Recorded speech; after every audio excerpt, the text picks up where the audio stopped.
Hello friends, দেখুন আজ আমি গাছে নিমখোল দেব যাতে মাটির মধ্যে কোনো জীবাণু বা ফাঙ্গাস জাতীয় কোনো কিছু না থাকে। তো এটা আমার 1 বছরের গাছ। তো যা কাটিং করেছিলাম 7 দিন আগে, তো 7 দিনের মধ্যে দেখুন 3টা ব্যাসেল শুট বেরিয়েছে। 3টে দেখুন, এখানে একটা বেরিয়েছে, এখানে একটা বেরিয়েছে, এখানে একটা বেরিয়েছে, আর এখানে আছে আমার আরেকটা প্ল্যান্ট। তো এইখানেও 2টো ব্যাসেল শুট বেরিয়েছে। এখানে এটাও 1 বছরেরই গাছ। তো আজ আমি এখানে নিয়ে নিয়েছি নিমখোল। তো নিমখোল দেবো আজ গাছে। আমি গোড়াটা একটু খুসকে দেবো যাতে নিমখোলটা নিচে যায়, ঠিকমতো যাতে পায় গাছটা পুরো।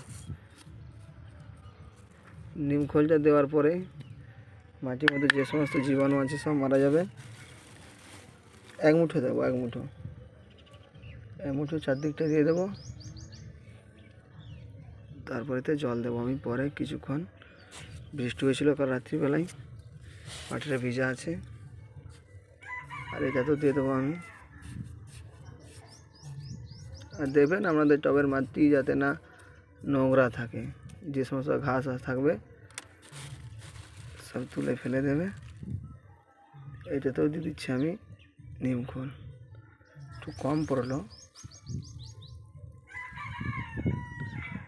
এরপর এতে আমি জল দেবো, কিছুক্ষণ পর জল দেবো। মাটিটা এখন ভিজা আছে অনেকটাই। যত আছে এখানে ঘাস সব পরিষ্কার করে দেবেন আপনারা, যদি আপনাদের টবে থাকে। যারা নতুন আসুন চ্যানেলে সাবস্ক্রাইব করে দেবে।